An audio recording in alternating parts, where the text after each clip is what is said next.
আলোর উৎসব মাতোয়ারা গোটা বাংলা, তারাপীঠ হোক কিংবা দক্ষিণেশ্বর, সর্বত্রই ভক্তদের ঢল। এই মুহূর্তে দক্ষিণেশ্বরের দিকে সরাসরি নজর রাখতে হচ্ছে। আহিলি রয়েছে আমার সঙ্গে সরাসরি।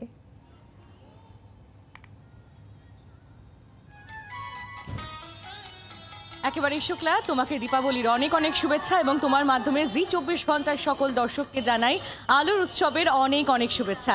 এই মুহূর্তে আমি দক্ষিণেশ্বরে মা ভবতারিণীর মন্দিরে দাঁড়িয়ে রয়েছি এবং মায়ের মন্দির সুন্দর করে সেজে উঠেছে।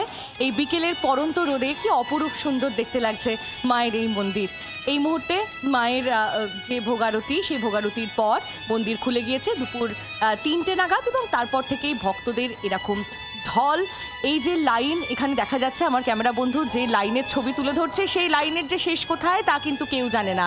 এইভাবেই প্রত্যেক বছর কালী পুজোর দিন প্রচুর প্রচুর ভক্ত তারা আসেন এবং মায়ের রূপ দর্শন করেন, মার কাছে পুজো দেন, প্রার্থনা করেন। দীপান্নতা অমাবস্যার মাহাত্ম্য এইখানেই মনে হয়, কারণ এই দক্ষিণেশ্বর মন্দির 170 বছর পেরিয়ে শুক্লা 171 বছরে পা দিয়েছে এবং আজও পর্যন্ত এই মায়ের, এই মা ভবতারিণীর যে মহিমা, সেই মহিমা কিন্তু এখনও অক্ষুণ্ণ এবং মায়ের কাছে এসে ভক্তরা তারা নিজেদের প্রার্থনা জানাচ্ছেন এবং ভক্তদের বিশ্বাস যে মা কাউকে ফিরিয়ে দেন না, মা দয়াময়ী।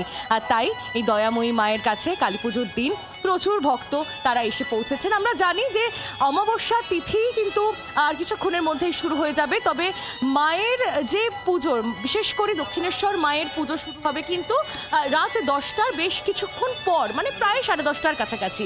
এবং তারপর সেই পুজো দিতেও প্রচুর ভক্তর লোক থাকে আমরা জানি, কিন্তু তার আগে যারা অত রাতির অবধি অপেক্ষা করতে পারবেন না, তারা কিন্তু ইতিমধ্যেই এখন থেকেই চলে এসেছেন মায়ের কাছে পুজো দেওয়ার জন্য এবং এই ভিড়টা তারই জানান দেয়। আমি কয়েকজনের সঙ্গে একটু কথা বলে নেওয়ার চেষ্টা করবো, কারা কোথা থেকে এসেছেন।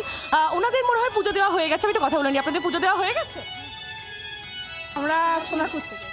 সোনারপুর থেকে প্রত্যেকবারই আসেন? প্রত্যেকবার না, কিন্তু বছরে একবার আসি অবশ্যই। মায়ের কাছে যা চান তাই পেয়ে যান বলুন, মা আমাদের দয়াময়ী। আর ঠিক তাই, এই জন্যই কিন্তু 8 থেকে 80 প্রচুর ভক্ত সমাগম আজ এই মন্দিরে হয়েছে। মা লাল বেনারসি পরে স্বর্ণলঙ্কারে ভূষিতা এবং মায়ের সেই অপরূপ রূপ দেখতে, মায়ের সেই রাজবেশ দেখতে ভক্তরা তারা কিন্তু চলে এসেছেন। একটা ছোট্ট ভক্ত রয়েছে, কথা বলে নিয়ে একটু। কোথা থেকে আসছো?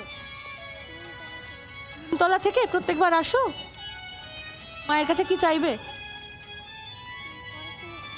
পড়াশোনা যাতে ভালো করে হয়। এটা তো বাজে কথা, এটা তো ক্যামেরার জন্য। আসল কি চাইবে? এটা ভালো খেলনা, মায়ের আশীর্বাদ চাইবো। ওকে না শিখিয়ে দিয়েছে ভালো করে কি বলতে হবে। নিশ্চয়ই মায়ের কাছে ও যা চাইবে তাই যেন পায়, এই প্রার্থনা জি24 ঘন্টার তরফ থেকেও থাকবে। আমি একটু আপনার সঙ্গে কথা বলে নেবো। কোথা থেকে আসছেন দিদি? একদম বোঝা যাচ্ছে। আহিলি, তুমি নজর রাখো, কারণ দক্ষিণেশ্বর চত্বর এই মুহূর্তে একেবারেই জমজমাট, প্রচুর ভক্তদের ভিড় এবং সেই ভিড়ের ছবি আমাদের প্রতিনিধি আহিলি আমাদেরকে দেখাচ্ছিলেন। দক্ষিণেশ্বর হোক কিংবা কালীঘাট কিংবা অন্যান্য শক্তিপীঠ, সর্বত্রই আজকে কিন্তু শুধুমাত্রই ভক্ত সমাগম, কারণ আজকে বিশেষ দিন, মা কালীর আজকে আরাধনা এবং সেই আরাধনার জন্য সকাল থেকে বিভিন্ন জায়গায় দেখা যাচ্ছে বিভিন্ন রকমের তোড়জোড় শুরু হয়ে গিয়েছে এবং সেই তোড়জোড় চলছে আজকে এবং চলবেও, কারণ যত রাত বাড়বে মায়ের আরাধনার জন্য ভক্তদের ভিড় উপচে পড়বে। বাংলার আওয়াজ, বাঙালির আবেগ, জি24 ঘন্টা।